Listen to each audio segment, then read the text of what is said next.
बनारस यानी कि वाराणसी के बाबा विश्वनाथ मंदिर के बगल में ज्ञान वापी मस्जिद, उसका सर्वे चल रहा है। सारे देश को मालूम है, मुसलमानों में सुगबुगाहट आ गई है। वे कहते हैं कि हमने एक मस्जिद खोदी है, बाबरी मस्जिद, दूसरी मस्जिद हम नहीं खोना चाहते। ज्ञान वापी पर फैसला कोर्ट का है, लेकिन भाजपा को फायदा राम मंदिर वाला मिलेगा। साथियों, वाराणसी की लोअर कोर्ट ने ज्ञान वापी मस्जिद के परिसर में सर्वे रिपोर्ट को 17 मई तक जमा कराने का आदेश दिया है, और जिसके बाद असदुद्दीन ओवैसी ने कहा है कि हमने एक मस्जिद बाबरी खोदी है और अब दूसरी मस्जिद को नहीं खो सकते। ये राजनीतिक बयानबाजी भाजपा के लिए माहौल बनाने में सहायक है।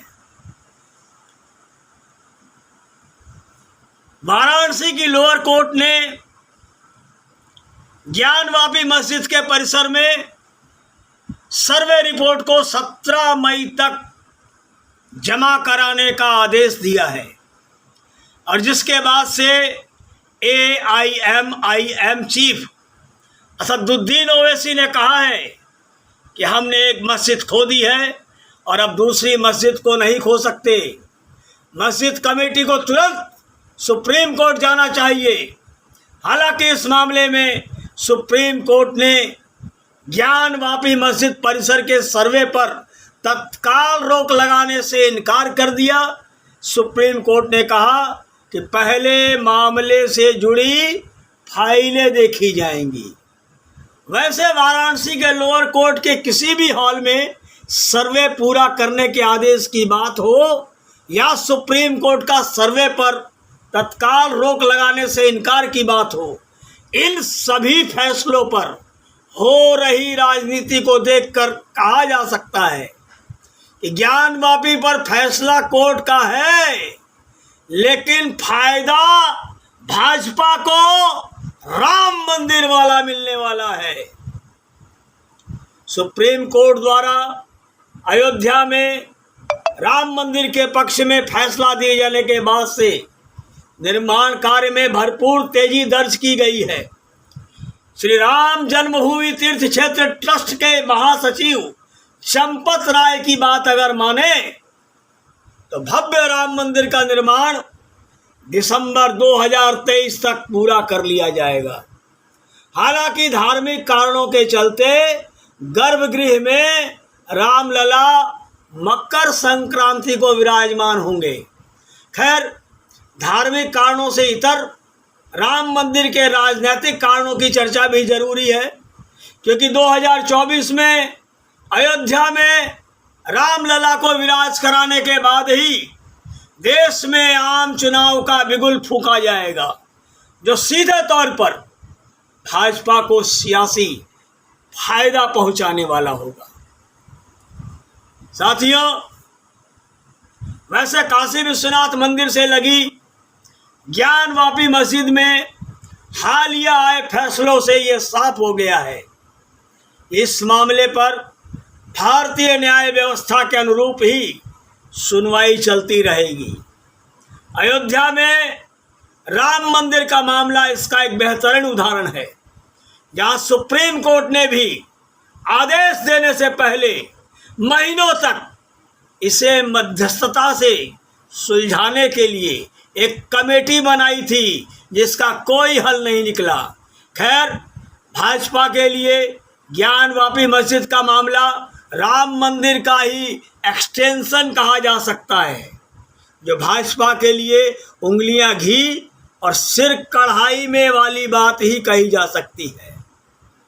दोस्तों, पीएम मोदी वाराणसी और काशी विश्वनाथ, क्या संजोग है। प्रधानमंत्री नरेंद्र मोदी ने हाल ही में एक कार्यक्रम के दौरान कहा था कि भले ही 2 बार देश के पीएम बन गए हैं, लेकिन उनका इरादा आराम करने का नहीं है। मोदी अलग मिट्टी का बना है। पीएम नरेंद्र मोदी ने ये बातें सरकारी योजनाओं को 100% लाभार्थी तक पहुंचाने के संदर्भ में जरूर कही थी, लेकिन नरेंद्र मोदी की ओर से एक इशारा यह भी था कि 2 बार प्रधानमंत्री बनने के बाद वो रुकने वाले नहीं हैं और अपने अगले कार्यकाल यानी कि 2024 के लोकसभा चुनाव के लिए पीएम मोदी ने अभी से माहौल बनाना शुरू कर दिया है। और अगर ज्ञानवापी मस्जिद मामले में कोर्ट के फैसले की बात करें तो यह मामला पीएम नरेंद्र मोदी के संसदीय क्षेत्र वाराणसी का है, जहां पीएम मोदी ने बीते साल ही अपने dream project Kashi Vishwanath corridor का लोकार्पण किया था। वैसे चौंकाने वाली बात है कि काशी विश्वनाथ कॉरिडोर के उद्घाटन के बाद धर्मनगरी काशी में पर्यटन ने तेज गति पकड़ी है। ये तकरीबन कुछ वैसा ही है जैसा 2019 के लोकसभा चुनाव से पहले नरेंद्र मोदी की केदारनाथ यात्रा के बाद हुआ था। केदारनाथ में श्रद्धालुओं का आवागमन बढ़ता ही जा रहा है। पीएम मोदी, उनकी छवि बहुसंख्यक हृदय हिंदुओं में धर्म के ध्वजवाहक की है। राम मंदिर, केदारनाथ, काशी विश्वनाथ कॉरिडोर जैसे कई बड़े मंदिरों को लेकर भाजपा सरकार ने योजनाओं का मार लगा दिया है और ये तय है कि ऐसा फैसले 2024 के लोकसभा चुनाव में भाजपा को अप्रत्यक्ष रूप से मदद पहुंचाएंगे। उत्तर प्रदेश की 80 लोकसभा सीटों पर भाजपा का प्रदर्शन पिछले आम चुनाव के दौरान थोड़ा कमजोर नजर आया था, लेकिन सूबे में योगी आदित्यनाथ के नेतृत्व में भाजपा सरकार की वापसी के बाद इसके बदलने की संभावना है। ज्ञानवापी मस्जिद परिसर के सर्वे पर, वाराणसी कोर्ट के फैसले पर अमल के दौरान मुस्लिम समुदाय ने इसका व्यापक विरोध किया था। हालांकि दोबारा वाराणसी कोर्ट ने साफ कर दिया है कि सर्वे में बाधा डालने वालों के खिलाफ कड़ी कार्रवाई की जाएगी, जबकि कोर्ट का स्पष्ट आदेश है कि सर्वे का कार्य जो है किसी भी हालत में पूरा होना चाहिए। खैर, अब थोड़ा रुख दिल्ली की ओर कर लेते हैं। शाहीन बाग समेत कई मुस्लिम बहुल इलाकों में अतिक्रमण के खिलाफ हुई कार्रवाई का विरोध देखने को मिला था, जबकि यह पूरी तरह से कानूनी मामला ही कहा जा सकता है।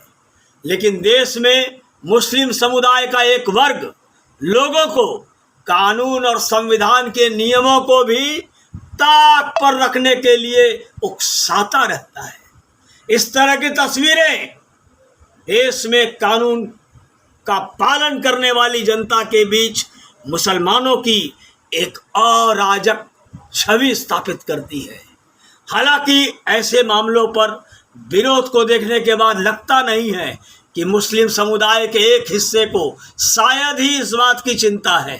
खैर, ज्ञानवापी मस्जिद पर वापस लौटते हैं तो मुस्लिम समुदाय द्वारा सर्वे का विरोध या असदुद्दीन ओवैसी जैसे मुस्लिम नेताओं की ओर से की जा रही राजनीतिक बयानबाजी भाजपा समर्थक बहुसंख्यक हिंदुओं को और ज़्यादा मजबूती के साथ खड़ा कर देगी। आसान शब्दों में कहा जाए तो कोरोना काल के दौरान उपजी अव्यवस्था, किसान आंदोलन जैसी तमाम जटिलताओं का हल मुस्लिम समुदाय खुद ही भाजपा को सौंपने को तैयार नजर आता है, जबकि सर्वे से शायद ही ज्ञानवापी मस्जिद को कोई नुकसान पहुंचे, क्योंकि अधिकांश लोगों का मत है कि यह मस्जिद ही है। खैर, मुस्लिम समुदाय के एक वर्ग में मजहब के प्रति बढ़ रही कट्टरता केवल उत्तर प्रदेश या दिल्ली तक सीमित नहीं है।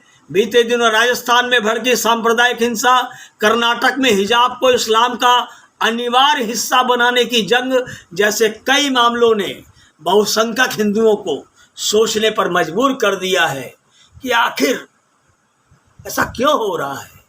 आसान शब्दों में कहा जाए तो जिस तरह राम मंदिर के मुद्दे ने भाजपा को 2014 में सत्ता के शिखर पर पहुंचने में मदद की थी, ठीक उसी प्रकार से ज्ञानवापी मस्जिद का मामला भी पीएम नरेंद्र मोदी की छवि को हिंदुत्व समर्थक नेता के रूप में मजबूत कर देगा।